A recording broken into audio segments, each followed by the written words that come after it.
صحت و سلامتی کے لیے بآواز بلند صلوات۔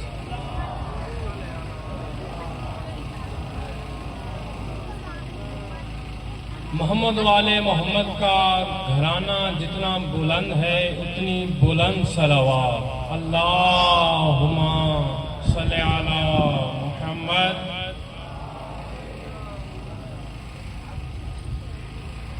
اعوذ باللہ من الشیطان الرجیم، بسم اللہ الرحمن الرحیم، الحمد للہ رب العالمین، الصلاة والسلام علی سید الانبیاء والمرسلین بالقاسم محمد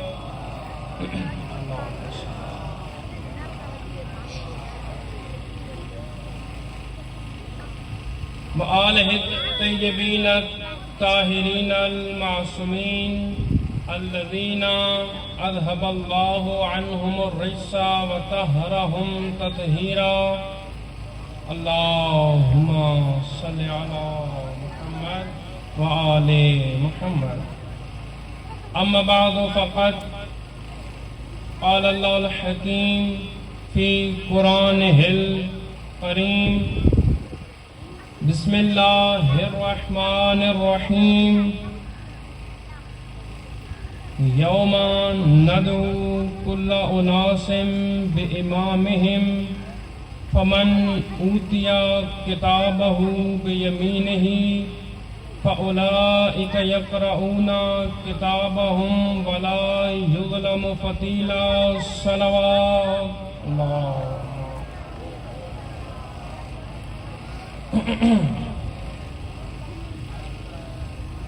موالیان حیدر قرار، محبان اہل بیت، عزاداران امام حسین، پرساداران سیدہ کائنات، مجلس کا کیا عنوان ہونا چاہیے، اس حوالے سے میں اتھا سوچوں میں غلطاں تھا کہ میرے دل سے یہ بے ساختہ آواز ابھری، جملے کی قدر کیجئے گا، کہ اگر مجمع علی والوں کا ہے تو پھر موضوع بھی علی ہونا چاہیے۔ مومنین ساتھ ساتھ بولیں گے تو لطف آئے گا۔ ایک طویل سفر ہے جو ہم نے مختصر وقت میں طے کرنا ہے، اور اگر ہم سفر اچھے ہوں تو سفر اچھا کٹتا ہے۔ قرآن مجید فرقان حمید کی ایک شورۂ آفاق آیت کا نشان سورہ بنی اسرائیل آیت نمبر 71 ہے، جس میں خالق کائنات نے یہ ارشاد فرمایا، یوم ندعو کل اناس بامامہم۔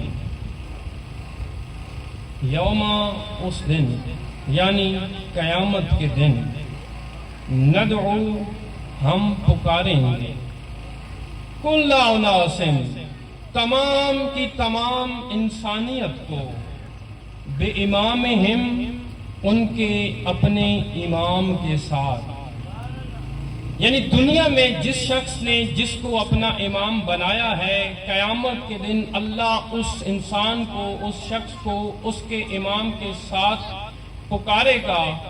گویا عالم محشر میں یہ آوازیں لگ رہی ہوں گی، فرعون کے پیچھے چلنے والوں آ جاؤ، یزید کے ماننے والوں آ جاؤ، اور انہی آوازوں میں ایک نمایاں آواز یہ ہوگی، او علی کے چاہنے والوں، علی کا دامن تھام کے تم بھی عالم محشر میں آ جاؤ۔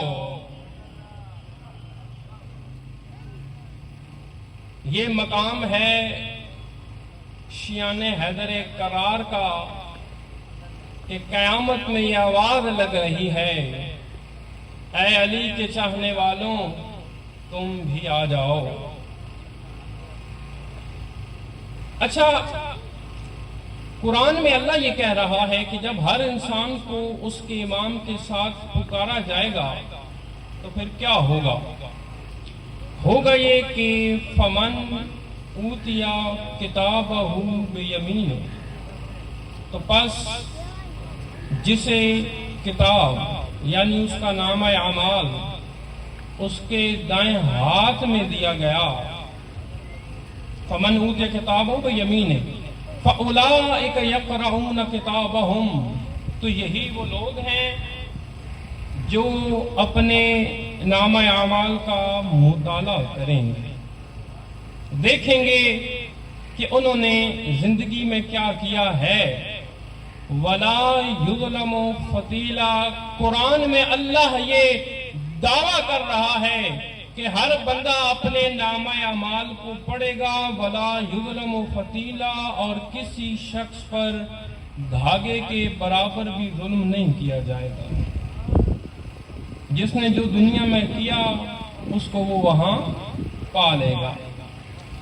اسی آیت کے ضمن میں بہت خوبصورت واقعہ جو ایمان کو جلا بخشتا ہے، جو شان حیدر کرار کو عرش پہ لے جائے گا۔ واقعہ بیان کرنے سے پہلے کتاب کا حوالہ دے دوں۔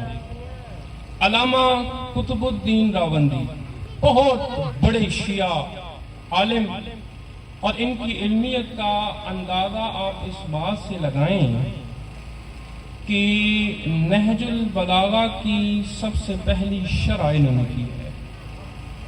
573 ہجری کے اندر، تقریباً آج سے 800-900 سال پہلے ان کا انتقال ہوا۔ ان کی کتاب ہے کتاب الخرائج والجرائد۔ اس کے اندر انہوں نے تمام 14 معصومین کی معجزات اور کرامات کو درج کیا ہے، ایک جگہ جمع کیا، اور اس آیت کے ضمن میں انہوں نے ایک واقعہ لکھا۔ اپنی توجہات کو بہتر بنانے کے لیے اور اپنے ذہنوں کو، زبانوں کو معطر کرنے کے لیے بآواز بلند صلوات۔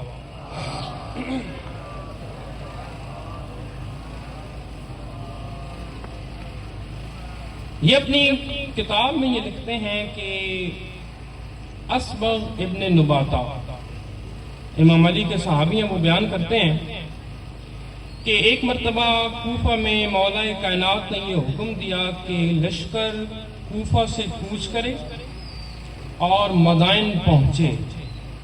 سارا لشکر کوفہ سے نکل آیا، سفر شروع ہوا۔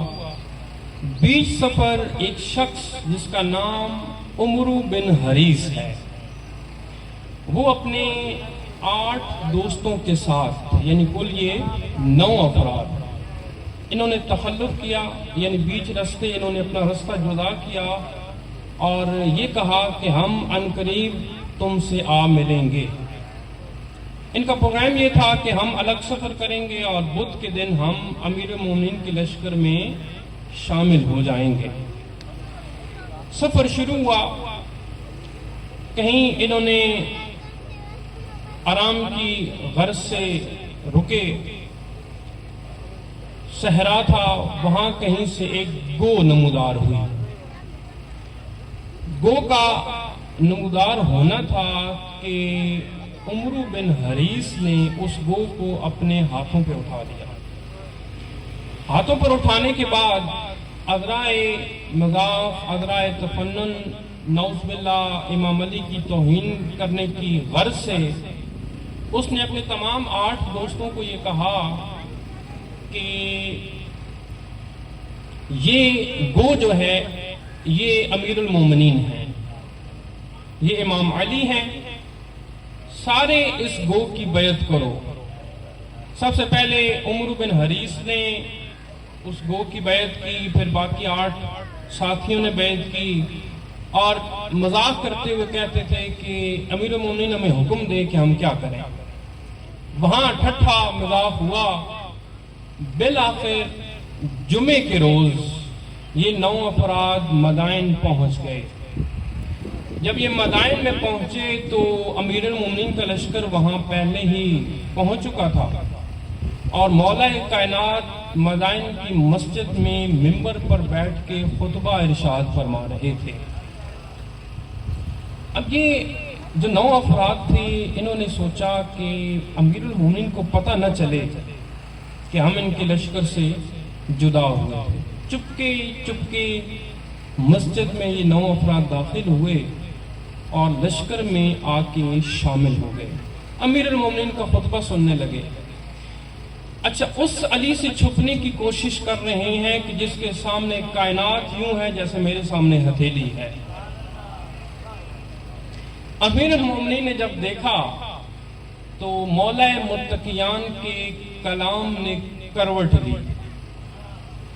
آپ نے ارشاد فرمایا کہ اے مسلمانوں سنو، رسول اللہ محمد مصطفیٰ نے مجھے 1000 بار صلوات بلند آواز سے پڑھیں، اللہم صلی علی محمد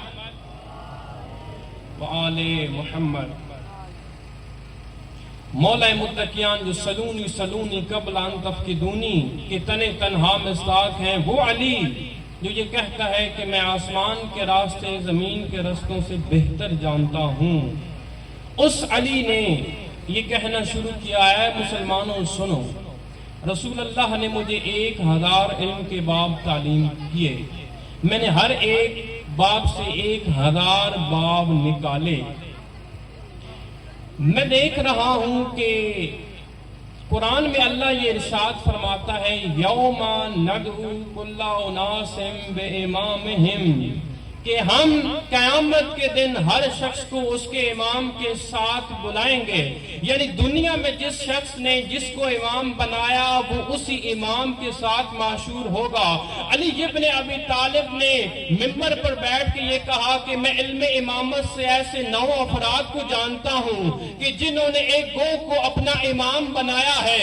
یاد رکھو قیامت کے دن ہر شخص اپنے امام کے ساتھ اٹھایا جائے گا، لیکن یہ 9 ایسے افراد ہیں کہ جنہیں جس کو انہوں نے اپنا امام بنایا ہے اس کے ساتھ اٹھایا جائے گا۔ اور علی ابن ابی طالب نے یہ بھی کہا کہ میں علم امامت سے جانتا ہوں، اگر چاہوں تو ان 9 افراد کے نام بھی بتا سکتا ہوں۔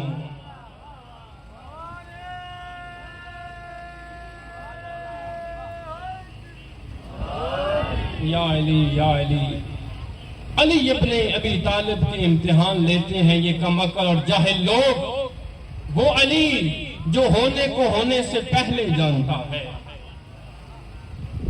کہ جس کے بارے میں ایک انگریز نے جب مطالعہ یہ کیا کہ امیر المومنین کا قول تھا مختلف جانوروں کے بارے میں کہ جو انڈے دیتے ہیں ان کے کانوں کی یہ حالت ہوتی ہے، جو بچے دیتے ہیں ان کے کانوں کی یہ حالت ہوتی ہے، وہ انگریز 25 سال تحقیق کرنے کے بعد اس نتیجے پہ پہنچا، وہ کہتا ہے یا تو کائنات بنائی علی نے ہے یا اس ٹائم علی موجود تھا جب کائنات بن رہی تھی۔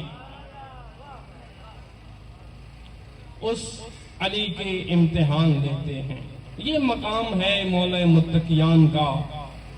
اور آج یقین مانے مومنین علی پڑھنا ہے، اور ایسا علی پڑھنا ہے کہ جانشوروں میں سے پہلے ایسا علی کسی نے نہیں پڑھا ہوگا۔ بس ساتھ میرا دیتے رہیں اور ساتھ اپنی زبانوں کو تھوڑی تھوڑی حرکت دیتے رہیں، چونکہ ذکر علی میں زبان ہلانا بھی عبادت ہے۔ صلوات پڑھیں محمد و آل محمد کی ذات پہ۔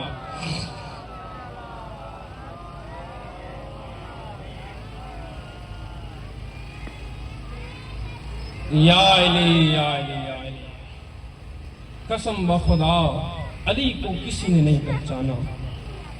مولا متقیان کے جب سینے میں فضائل اور راز مچلنے لگتے نا اور برداشت نہ ہوتا تو حسرت سے سینے پہ ہاتھ مار کے کہتے لو وجدت حملتن، کاش کہ مجھے کچھ ایسے لوگ مل جاتے جو میرے فضائل کو برداشت کر سکتے تو میں انہیں بتاتا کہ علی کون ہے۔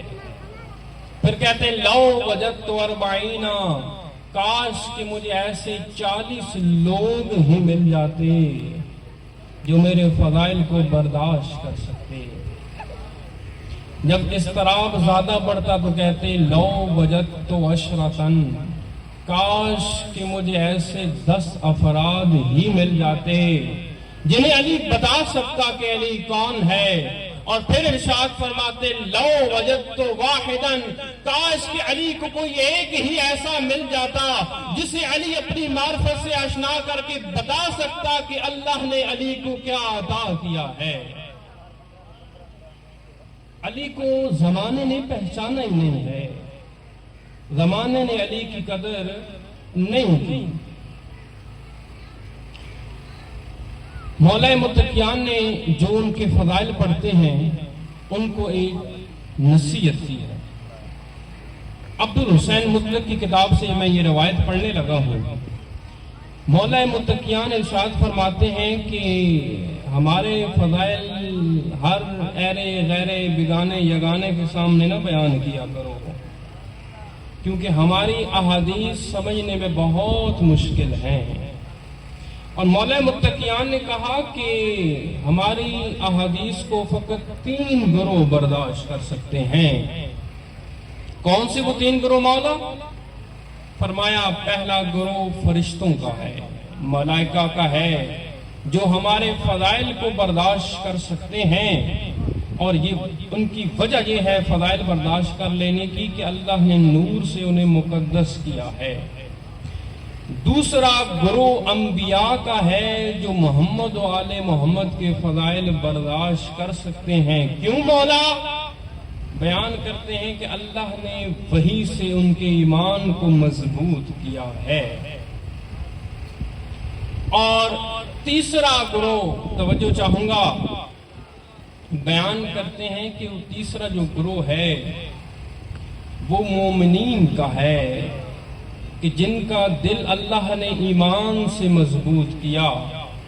اس لیے کچھ حصہ احادیث کا بیان کرو، اگر وہ مومنین اس حصے کو سنبھال لیں تو باقی بیان کر دو، لیکن اگر وہ اس حصے کو نہ سنبھال لیں تو باقی روک لو۔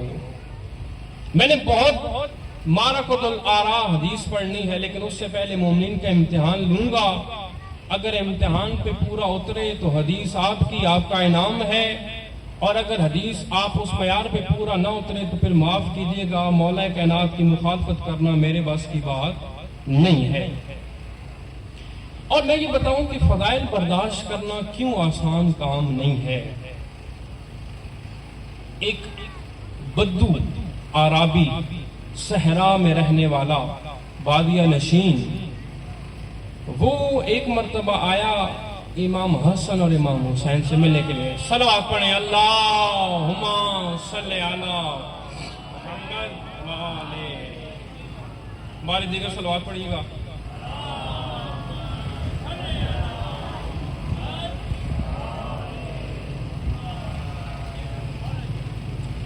یہ عربی بادیہ نشین مولا حسن سے ملاقات کے لیے آیا، اور یہ وہ وقت تھا کہ جب حج کا موسم تھا، اور جوڑی یعنی امام حسن اور امام حسین مکہ حج کے لیے آئے ہوئے تھے۔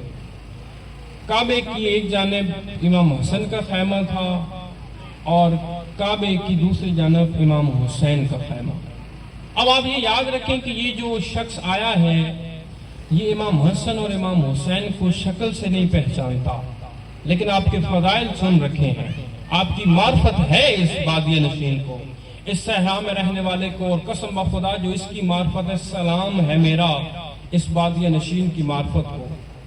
اب جب امام حسن کے خیمے میں آتا ہے، اب خیمہ بھرا ہوا ہے، اب چہرے سے تو پہچانتا نہیں ہے کہ امام حسن کون ہے، تو اس نے جو سوال کیا وہ پورا ایک قصیدہ ہے، جس میں یہ پوچھتا ہے کہ کون ہے حسن ابن علی، کہ جن کی شان میں اللہ نے یہ اتارا جو اس فضائل اور کمال کے مالک ہیں۔ بس ایک جملہ پڑھنا ہے، کب انشاءاللہ موقع ملا تو وہ پورا قصیدہ بھی سناؤں گا، لیکن آج فقط وہ ایک جملہ پڑھنا ہے، اور وہ جملہ پڑھ کے آپ مومنین کا امتحان لینا ہے۔ وہ یہ بیان کرتا ہے، ایکم شجل معترض فضلہ فی حلقوم العاداء، کون ہے تم میں حسن ابن علی، وہ حسن ابن علی کہ جس کے فضائل دشمن کے گلے میں ہڈی کی طرح پھنس جاتے ہیں۔ مومنین اشارہ کر کے گزر جاؤں گا، ممبر کا تقدس ہے، میں آج تک کسی انسان کو نہیں جانتا کہ جس کے گلے میں ہڈی پھنسی ہو۔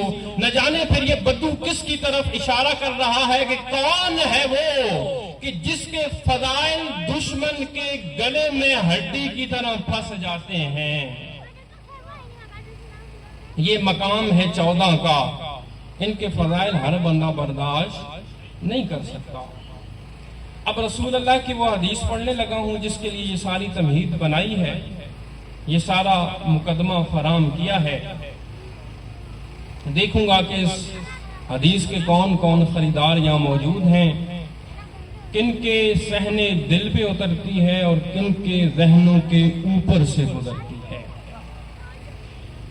وہ رسول جو وما ینطق عن الہوی ان ہوا الا وحی یوحی کے تنے تنہا مصداق ہیں، جن کے بارے میں اللہ یہ ضمانت دیتا ہے کہ یہ میرا وہ رسول ہے کہ جو اپنی مرضی سے کچھ بولتا ہی نہیں ہے، صرف وہ بولتا ہے جس کی میں وحی کرتا ہوں۔ وہ رسول کہ جس کے بارے میں قرآن میں اللہ یہ کہہ رہا ہے کہ جو رسول دے وہ لے لو اور جس سے روکے رک جاؤ۔ اس رسول نے جب فضائل پڑھے اپنے بھائی علی کے تو کیا ارشاد فرمایا؟ جو اس شورہ پاک حدیث کو سننا چاہتے ہیں باواز بلند صلوات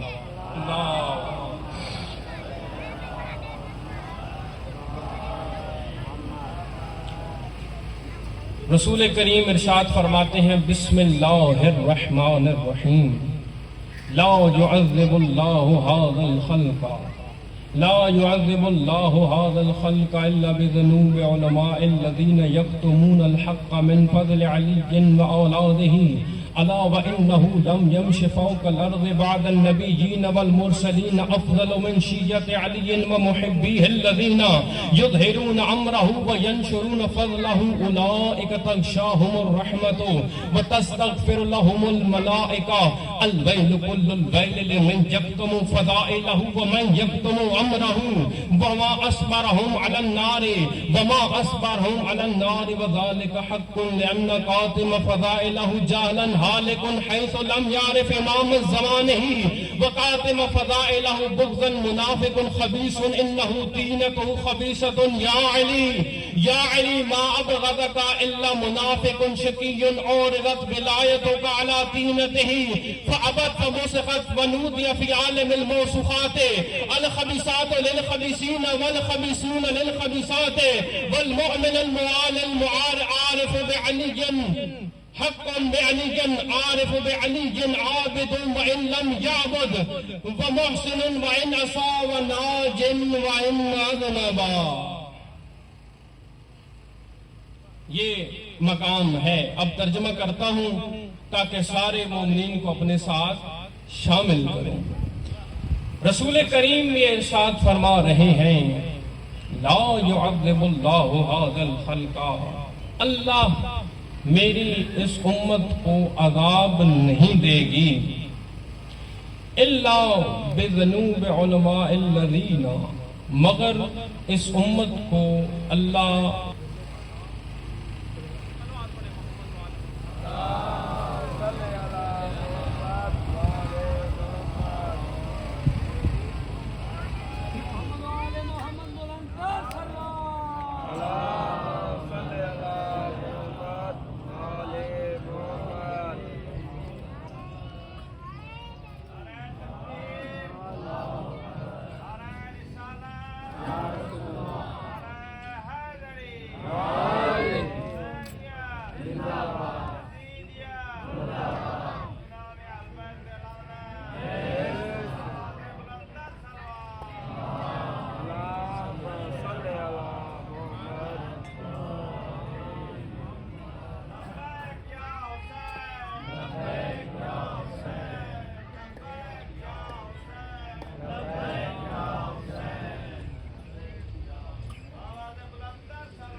تو رسول کریم یہ ارشاد فرما رہے ہیں لا يعذب اللہ هذا الخلق، اللہ میری اس امت کو عذاب نہیں دے گا الا بذنوب علماء الذین، مگر ان علماء کی وجہ سے میری امت کو عذاب ملے گا۔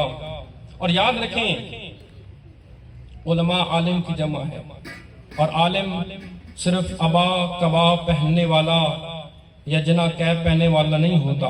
میرا تو اپنے بارے میں دعویٰ ہی نہیں ہے کہ میں عالم ہوں، میں تو محمد و آل محمد کے مکتب کا ایک ادنا سا طالب علم ہوں، لیکن یہاں بیان یہ ہو رہا ہے کہ جو جانتا ہے وہ عالم کیا جانتا ہے؟ لا يعذب الله هذا الخلق الا بذنوب علماء الذين يكتمون الحق من فضل علي وعترته، وہ عالم جو علی اور اولاد علی کے حق کو جانتا ہو، ان کے مقام کو جانتا ہو، فضیلت کو جانتا ہو، پھر چھپا لے۔ ایسے ہی علماء ہیں کہ جن کی وجہ سے اللہ میری امت کو عذاب میں مبتلا کر دے گی۔ یقین مانے یہ چھپا لینا، جانتے بوجھتے ہوئے محمد و آل محمد کے مقام کو چھپا لینا، اس سے بڑا گناہ کوئی نہیں ہے۔ اور آگے رسول ارشاد فرما رہے ہیں، الا انہ لم یمش فوق الارض بعد النبیین والمرسلین افضل من شیعت علی ومحبیہ الذین۔ اے مسلمانوں آگاہ ہو جاؤ، اللہ کی سرزمین پر سب سے جو بہتر مخلوق ہے، جو چلی ہے، جسے اللہ نے اس زمین پر چلایا ہے، وہ انبیاء اور مرسلین ہیں، اور ان کے بعد سب سے افضل مخلوق علی ابن ابی طالب کے شیعہ اور علی سے محبت کرنے والے محب ہیں، جو اللہ نے اس سرزمین پر چلائے ہیں۔ یعنی انبیاء و مرسلین کے بعد اگر کسی مخلوق کا مقام و مرتبہ ہے، وہ شیعان حیدر کرار کا ہے۔ یہی وجہ ہے سورہ بینہ 30واں سپارہ ہے، اس کے اندر خدا ارشاد فرماتا ہے، ان الذین آمنوا وعملوا الصالحات اولئک هم خیر البریہ، کہ وہ لوگ جو ایمان لائے اور نیک اعمال کیے، یہ سب سے بہترین مخلوق ہیں۔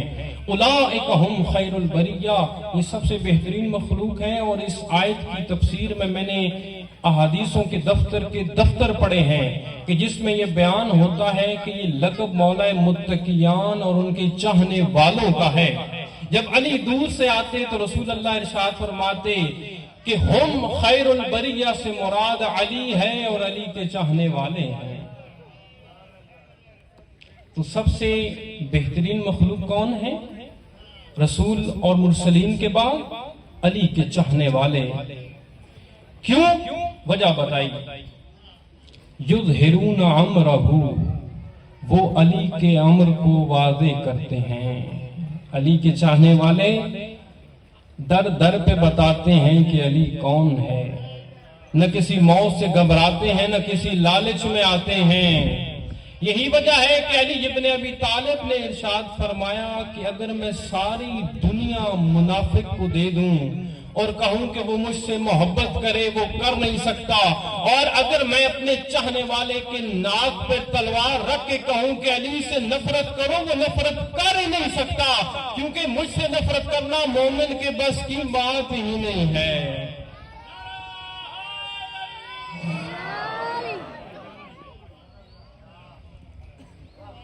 اجرکم علی اللہ۔ جب ایسے مومنین ہو تو پھر لطف آتا ہے پڑھنے کا۔ تو وہ شیعہ جو انبیاء و مرسلین کے بعد سب سے زیادہ افضل ہیں، وہ شیعہ ہیں کیوں؟ کیونکہ وہ علی کے امر کو ظاہر کرتے ہیں۔ وَيُنْشِرُونَ فَضْلَهُ، اور علی کے فضائل کو نشر کرتے ہیں۔ یہ آج جو مجلس کا اہتمام ہوا ہے، بنیان کی صحت و سلامتی کے لیے بآواز بلند صلوات اللہم۔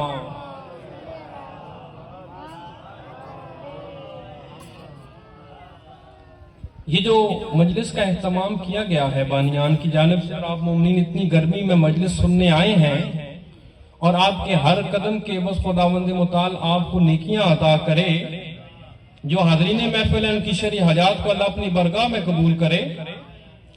یہ مجلس کیا ہے؟ یہ فضائل نشر کرنا ہی تو ہے۔ آپ مجلس میں آئے، میں فضائل پڑھ رہا ہوں، آپ سن رہے ہیں اور اپنی سینوں میں محفوظ کر رہے ہیں، تو پھر ہم سے بہتر علی کا شیعہ کون ہو سکتا ہے جو ڈنکے کی چوٹ میں بتاتا ہے کہ علی کون ہے؟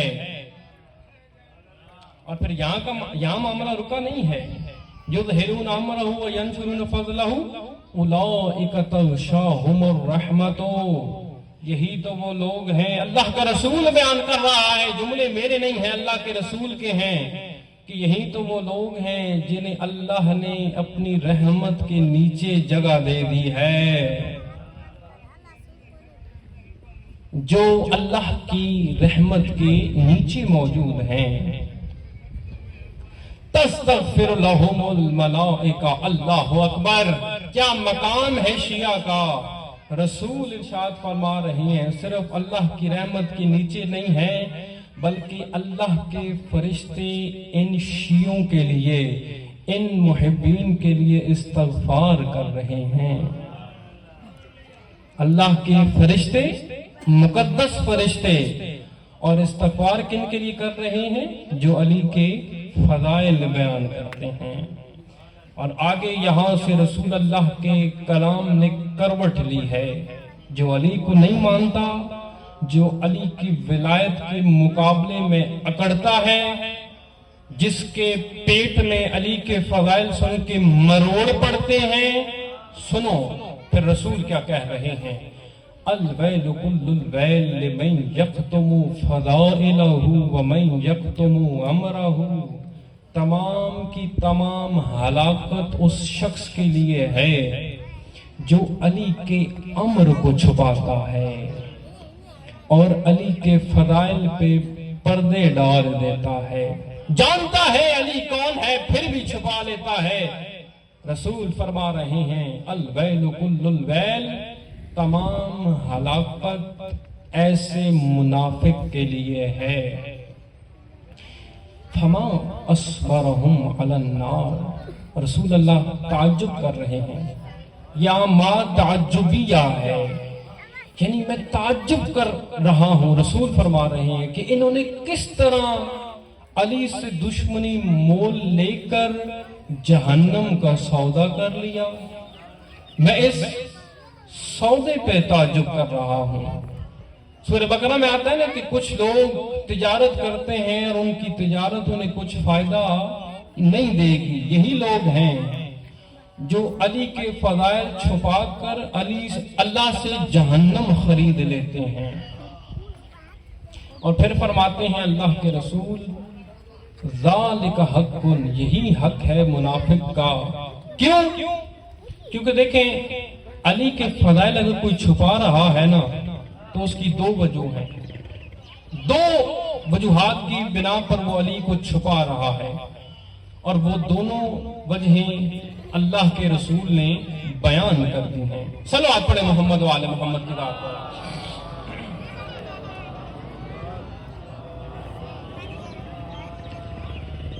پہلی وجہ اللہ کے رسول نے یہ بیان کی لِأَنَّ قَاتِمَ فَضَائِلَهُ جَهْلًا هَالِكٌ حَيْثُ لَمْ يَعْرِفْ إِمَامَ الزَّمَانِ۔ یا تو دیکھیں علی کا جو امر چھپا رہا ہے، علی کے فضائل چھپا رہا ہے، اس کی وجہ یہ ہے کہ وہ جاہل ہے، جہالت کی بنیاد پر علی کو چھپا رہا ہے۔ اچھا کوئی بندہ اگر قیامت کے دن یہ دلیل دے کہ یا اللہ میں تو جانتا ہی نہیں تھا علی کو، رسول اللہ نے یہیں دروازہ بند کر دیا، حجت تمام کر دی، کہا کہ وہ جاہل بھی ہلاک ہوگا۔ کیوں یا رسول اللہ؟ فرمایا کہ حیث لم یعرف امام الزمانہ، کیونکہ وہ اپنے وقت کے امام کو پہچانتا ہی نہیں ہے، اپنے وقت کے امام سے جاہل ہے تو ایسا شخص بھی ہلاک ہو جائے گا۔ اور بڑی مشہور و معروف حدیث ہے، شیعہ سنی کتابوں میں دکھا سکتا ہوں، من مات ولم یعرف امام الزمان ہی مات میتۃ جاہلیہ، وہ شخص جو مر گیا اور اپنے وقت کے امام کی معرفت حاصل نہیں کر سکا، مات میتۃ جاہلیہ، وہ جہالت کی موت مرا۔ واقع کربلا کیوں ہوا ہے؟ کیونکہ لوگ امام حسین کو پہچانتے نہیں تھے۔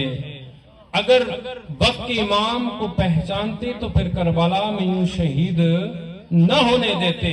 تو جہالت کی وجہ سے جو علی کو چھپا رہا ہے وہ بھی ہلاک ہے۔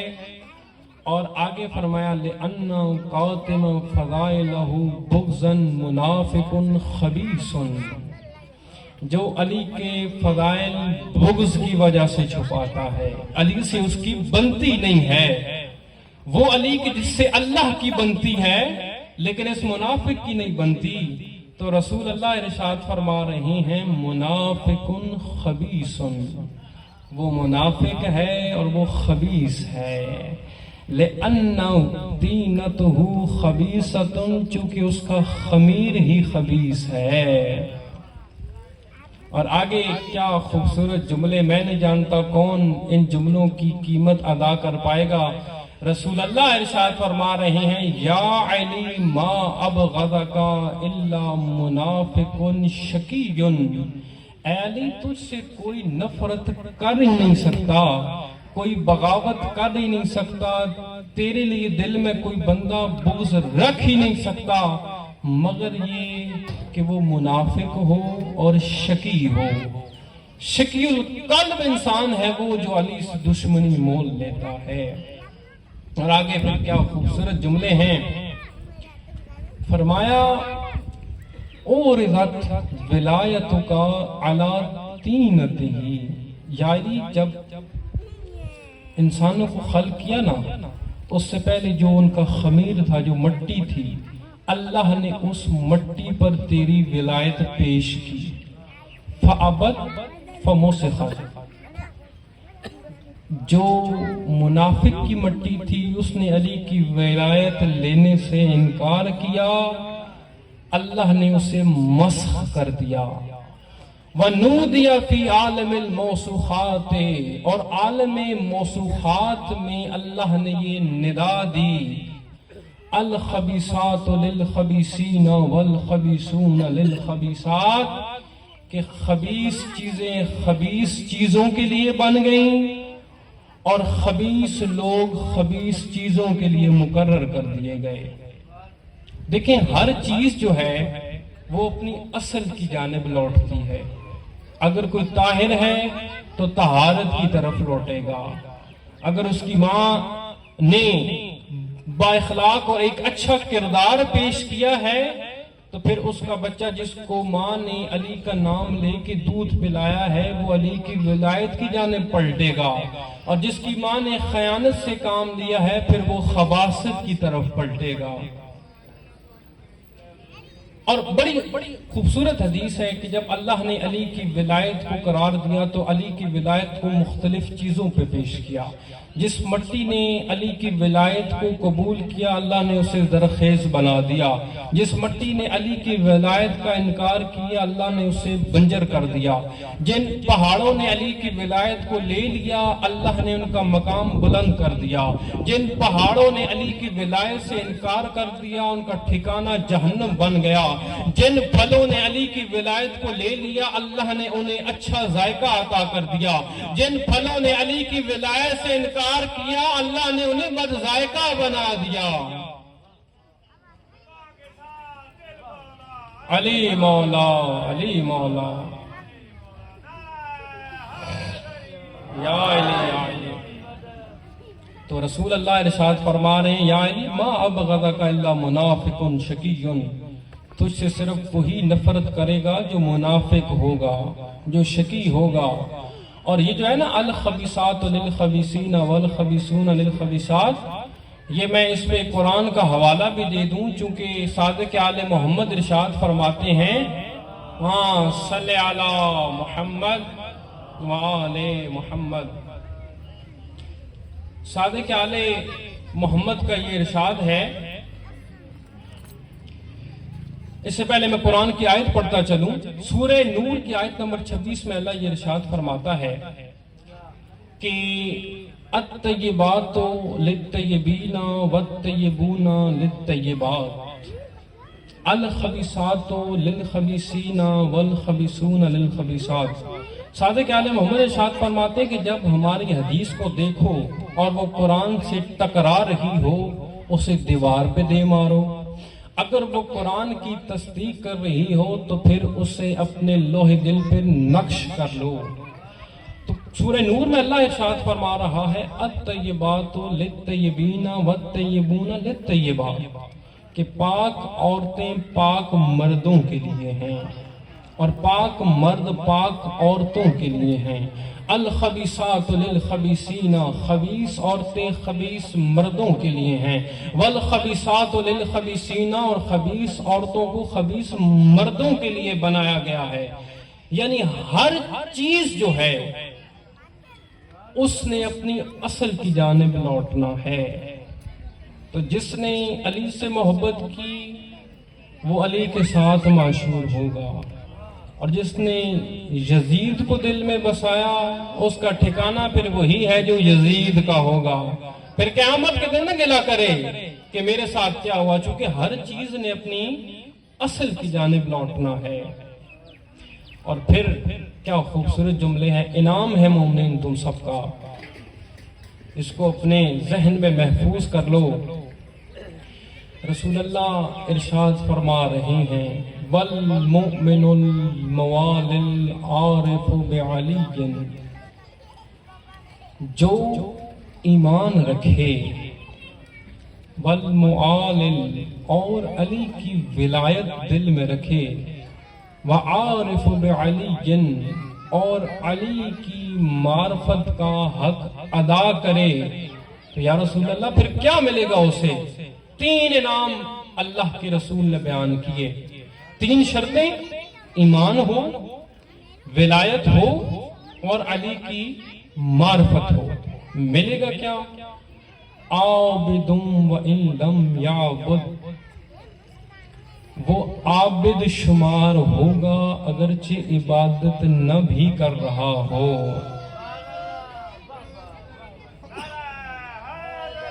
یا علی یا علی اللہم صلی علی محمد وآل محمد. کیا خوبصورت انعام ہے مومنین. الحمدللہ اللہ نے علی کی ولایت بن مانگے عطا کر دی. پہلا اللہ کا احسان یہ ہے کہ اس نے کروڑوں مخلوقات کو خلق کیا لیکن ان میں انسانوں کو اشرف المخلوقات بنایا. دوسرا احسان میرے کریم رب کا یہ ہے کہ اس نے اتنے اربوں خربوں انسان پیدا کیے لیکن علی کی ولایت فقط شیعوں کو عطا کی.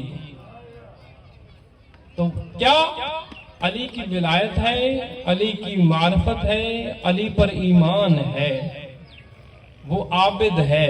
اللہ اسے عابد شمار کر رہا ہے. وَإِن لَمْ يَعْبُدْ, اگرچہ وہ عبادت نہ بھی کر رہا ہو. دوسری کیا خوبصورت انعام ہے. ارشاد فرمایا وَمُحْسِنٌ وَإِنْ أَسَاءَ, خطا بھی کرے تو اللہ اسے نیک شمار کرے گا. اللہ اکبر. دل کرتا ہے کہ مجھے مودت کے پر لگ جائے اور میں اڑ جاؤں.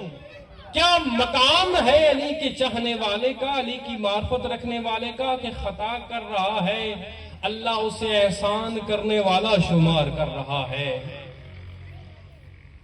وَنَاجٍ وَإِنْ أَذْنَبَا, وہ کامیاب ہے اگرچہ گناہ ہی کیوں نہ کر رہا ہو. اللہ اکبر. کیا مقام ہے علی کے چاہنے والے کا. لیکن اب میں جو پڑھنے لگا ہوں پوری مجلس ایک طرف اور وہ جملہ ایک طرف. علامہ زمخشری بہت بڑے عالم دین اہل سنت کے پہاڑ سے بڑا نام ہے. صلوات پڑھیں محمد و آل محمد کی ذات پر.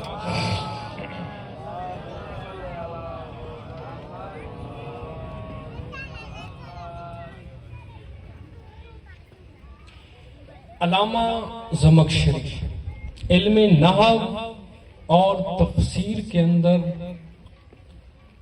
تب تک آپ علم نحو کو پڑھ ہی نہیں سکتے اور تفسیر مکمل ہو ہی نہیں سکتی جب تک ان کی تفسیر اور ان کی خدمات کو آپ نہ پڑھیں۔ اہل سنت کے ہیں، شیعہ نہیں ہیں، لیکن سلام ہے ایسے اہل سنت کے عالم کو اتنی معرفت علی کی۔ انہوں نے ایک حدیث قدسی کو بیان کیا۔ کون سی حدیث قدسی؟ حدیث قدسی ایسی حدیث کو کہتے ہیں جسے اللہ نے بیان کیا ہو لیکن وہ قرآن میں نہ آئی ہو۔ وہ بیان کرتے ہیں کہ اللہ ارشاد فرما رہا ہے، اقسمت بعزتی وجلالی لأدخلن الجنت من اطاع علیا وان عصانی۔ اللہ کہہ رہا ہے کہ مجھے قسم ہے اپنی عزت و جلالت کی، میں یقیناً اس بندے کو جنت میں داخل کروں گا۔ لَأُدْخِلَنَّ الْجَنَّةَ تین تاکیدیں اللہ نے لگائی ہیں، یعنی یقیناً یقیناً یقیناً میں اس شخص کو جنت میں داخل کروں گا جو میرا نافرمان ہو لیکن علی کی اطاعت کرتا ہو۔ اقسمت بعزتی وجلالی لأدخلن النار من عصا علی وان عطانی، اور مجھے قسم ہے اپنی عزت و جلالت کی، یقیناً یقیناً یقیناً میں اسے جہنم میں اونڈے منہ جھونک دوں گا جو میری اطاعت ہی کرے لیکن علی کی نافرمانی کرتا ہو۔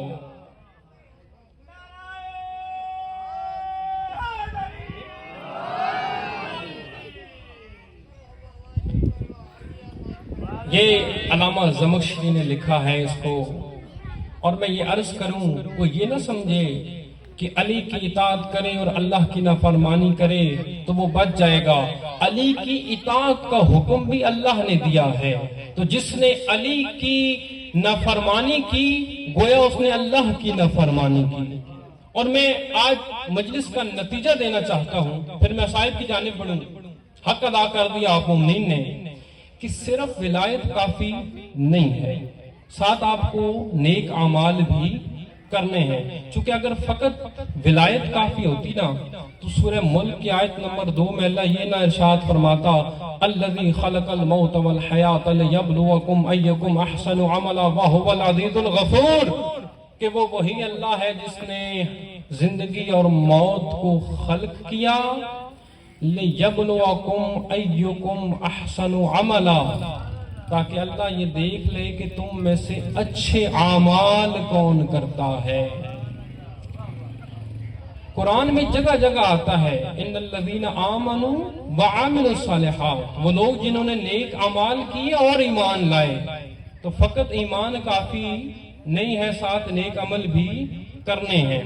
اور سورہ ملک کی آیت نمبر 22 میں اللہ ارشاد فرما رہا ہے أَفَمَّن يَمْشِي مُكِبًّا عَلَى وَجْهِهِ أَهْدَىٰ أَمَّن يَمْشِي سَوِيًّا إِلَىٰ صِرَاطٍ مُسْتَقِيمٍ، کیا وہ شخص زیادہ ہدایت پر ہے جو چہرے کے بل چلے، یا وہ زیادہ ہدایت پر ہے جو پاؤں کے بل صراط مستقیم پہ چلے؟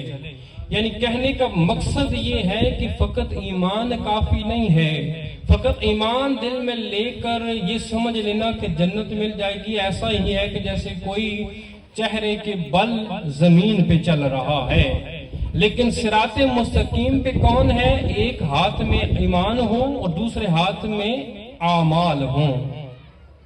اور آخری حدیث ختم ہو گئی میری مجلس، صادق آل محمد، صلوات پڑھیں محمد و آل محمد کی ذات پر۔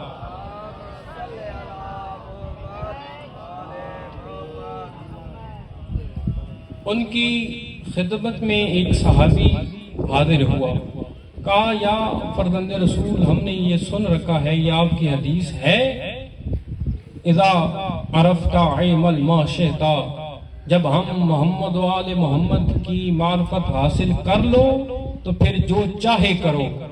کیا یہ آپ ہی کی حدیث ہے؟ صادق آل محمد نے کہا بالکل یہ ہماری ہی حدیث ہے۔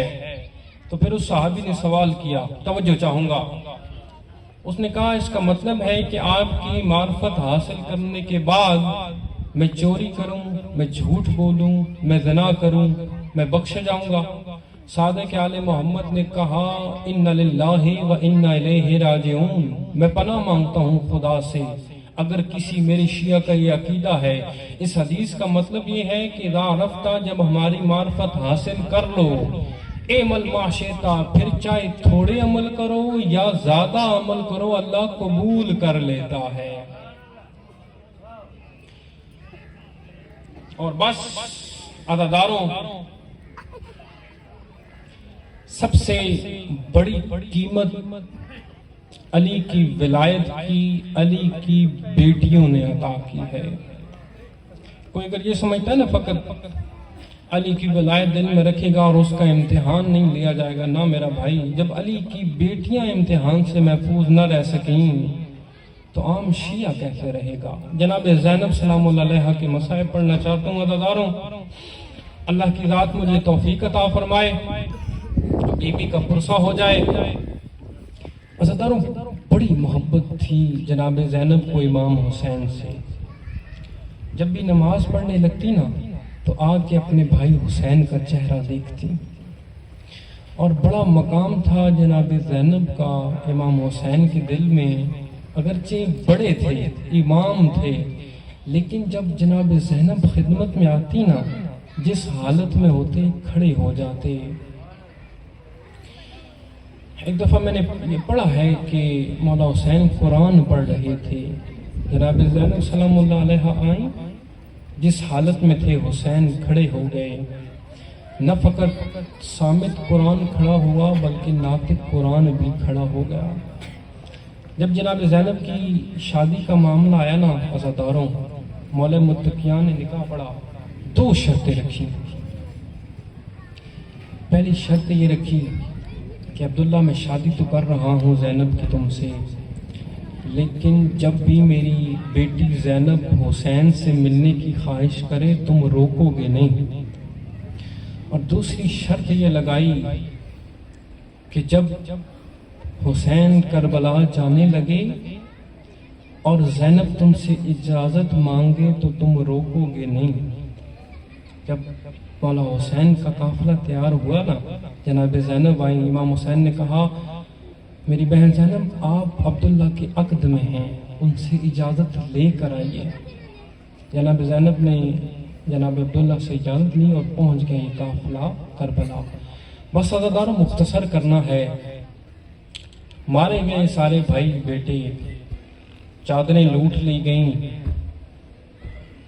جب 11 محرم کے دن بی بی جانے لگی ہیں نا، مولا حسین کا لاشا کربلا کی سرزمین پر تقسیم تھا، حسین کئی حصوں میں تقسیم تھا چونکہ گھوڑے دوڑائے گئے تھے۔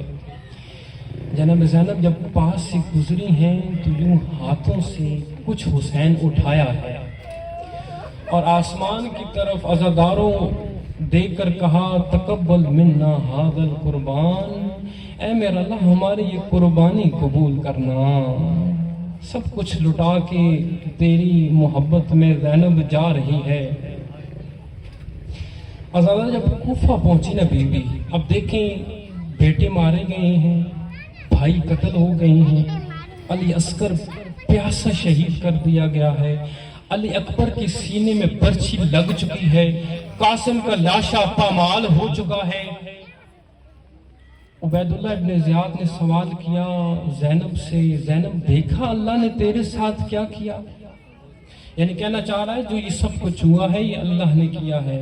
بی بی کا صبر دیکھو عزاداروں، بی بی نے روتے ہوئے کہا ما رأیت الا جمیلا، میں نے اپنے کریم اللہ سے سوائے خوبصورتی اور بھلائی کے کچھ دیکھا ہی نہیں ہے۔ عزاداروں پہنچ گیا یہ قافلہ یزید کے دربار میں، اور امام سجاد بیان کرتے ہیں ہمیں وہاں کھڑا کیا گیا جہاں غلاموں کو کھڑا کیا جاتا تھا۔ میرا اللہ مجھے طاقت عطا کر۔ عزاداروں جب یزید نے امام حسین کی توہین کی نا تو جناب زینب نے کہا خبردار یزید، میں اپنے بھائی کی توہین نہیں کرنے دوں گی۔ یزید نے پوچھا یہ کون خاتون ہے جو میرے سامنے یوں بول رہی ہے؟ سپاہی آگے بڑھے کہ زینب کو یزید کے سامنے پیش کریں۔ روایات میں نے یہ پڑھا ہے کہ جناب فضہ آگے بڑھی، کہا کہ میں زینب پر آنچ نہیں آنے دوں گی، میں نے فاطمہ سے یہ وعدہ کیا تھا، میں نے وعدہ کیا تھا کہ فاطمہ جب بھی تمہاری بیٹی پر کوئی مشکل وقت آئے گا فضہ آگے ہو کے قربانی دے گی۔ عزاداروں سپاہیوں نے فضہ کے بازو پہ تازیانہ مارا، جناب فضہ کا بازو زخمی ہوا۔ بی بی کی نظر پڑی یزید کے تخت کے پیچھے حبشی غلام موجود تھے، جناب فضہ کا تعلق بھی حبشہ سے تھا۔ جناب فضہ نے رو کے کہا حبشی غلاموں تمہاری غیرت کہاں گئی؟ تمہارے قبیلے کی ایک عورت کو مارا جا رہا ہے اور تم خاموشی سے یہ دیکھ رہے ہو۔ عزاداروں غلاموں نے تلواروں کو کھینچ لیا اور کہا یزید خبردار، ہمارے قبیلے کی عورت ہے اور ہم برداشت نہیں کریں گے کہ ہمارے سامنے ہمارے قبیلے کی عورت کو مارا جائے۔ عزاداروں جب سنا نا جناب زینب نے یہ، آقا زادی مجھے طاقت دینا، جناب زینب کا رخ پھر گیا مدینہ کی جانب، کہا واہ محمدہ واہ علیہ، نانا جان آپ کی امت نے کیا اجر رسالت دیا ہے، بھرے مجمع میں کوئی ایک ایسا شخص بھی نہیں ہے جو کہے خبردار یہ ہمارے رسول کی نواسی ہے، ہمارے رسول کی بیٹی ہے، ہم اس پہ آنچ نہیں آنے دیں گے۔ عزاداروں بس میں سمیٹوں مصائب کو کہ جب یہ قافلہ رہا ہوا نا تو لوٹا ہوا مال غنیمت واپس دیا گیا۔ اس کے اندر ایک گٹھڑی تھی، جب جناب زینب نے گٹھڑی کو کھولا تو اس میں لوٹی ہوئی چادریں تھیں۔ جناب زینب نے ایک ایک بی بی کا نام لے کے چادریں لوٹانا شروع کی۔ جناب رباب یہ آپ کی چادر ہے، جناب ام کلثوم یہ آپ کی چادر ہے، جناب فاطمہ یہ آپ کی چادر ہے۔ جب ساری چادریں تقسیم ہو گئیں ایک چھوٹی چادر بچ گئی۔ بی بی نے رو کے کہا سکینہ آؤ، تم چادر کے لیے روتی تھی نا، یہ آ گئی تمہاری چادر۔ سکینہ نہ آئی تو جناب زینب نے جناب سکینہ کی قبر پہ اس چادر کو رکھا۔ عزاداروں بی بی نے 10 دن تک وہاں مجلس کو برپا کیا۔ جب پہلے دن مجلس برپا کی نا شام میں تو کہا شام کی عورتوں میں جب آئی تھی شام میں تو تم نے پتھروں کے ساتھ زینب کا استقبال کیا تھا، آج شام پتھروں سے خالی نہیں ہوا۔ اگر کسی شامی عورت کے دل میں حسرت ہے وہ پتھر لے آئے، میں زینب کا سر حاضر ہے۔ عزاداروں بس آخری جملے جب مدینہ کی دیواریں قریب آئیں نا، مدینہ کی دیواروں کو دیکھا، جناب زینب عالیہ نے کہا ہے ہمارے نانا کے شہر ہمیں قبول نہ کرنا، جب ہم گئی تھی تو ہمارے ساتھ ہمارے بیٹے تھے، بھائی تھے، عرض کرتا سارے مارے گئے ہیں، لٹا پٹا یہ قافلہ مدینہ میں واپس آ رہا ہے۔ جناب زینب آئی ہیں نانے روضہ رسول پر اور رو کے یہ کہا مدینہ میں آ گئی ہے تیری نواسی یا رسول اللہ، پورا کنبہ اجڑ گیا، میرا بھائی مارا گیا۔ اے نانا جان اگر آج نامحرموں کا مجمع نہ ہوتا تو زینب تجھے دکھاتی کہ تیری امت نے کیا اجر رسالت زینب کو ادا کیا کہ زینب کی پوری پشت زخمی ہے۔ کربلا سے کوفہ، کوفہ سے شام تک زینب کو تازیانے مارے گئے ہیں۔ بس آخری جملے عزاداروں، جناب زینب آئی ہیں اپنی ماں فاطمہ کی قبر پر اور کہا ماں فاطمہ تم تو صحابی کے دربار میں گئی تھی، میں شرابی کے دربار میں گئی ہوں۔ جناب فاطمہ میری ماں یہ نہ سمجھنا کہ زینب خالی ہاتھ واپس آئی ہے، میں اپنے نانا کی شریعت سے آگاہ ہوں کہ جب بھی کوئی مسافر طویل سفر سے واپس آتا ہے وہ کوئی نہ کوئی تحفہ لاتا ہے۔ ماں فاطمہ میں تیرے لیے ایک تحفہ لائی ہوں۔ اپنی گٹھڑی کو کھولا، اس سے مولا حسین کا ایک خون آلود کرتا نکالا اور کہا ماں فاطمہ اس سے بہترین تحفہ میرے پاس کوئی نہیں تھا کہ جو میں تیری خدمت میں پیش کروں۔ فَسَيَعْلَمُ الَّذِينَ أَيَّ مُنْقَلَبٍ يَنْقَلِبُونَ۔ دعا ہے خالق کائنات سے کہ بانیان مجلس کی تمام شریعات کو اللہ اپنی برگاہ میں قبول و منظور کرے، تمام مومنین کے شریعات کو اپنی برگاہ میں قبول و منظور کرے، جو بے اولاد ہیں انہیں اللہ اولاد نرینہ عطا فرمائے، جو تندرست ہیں ان کی تندرستی کو دور فرمائے، اور اللہ یوں ہی ہمیں محمد و آل محمد کی محبت سے مربوط کرے۔ صلوات پڑھیے گا محمد و آل محمد کے ذریعے۔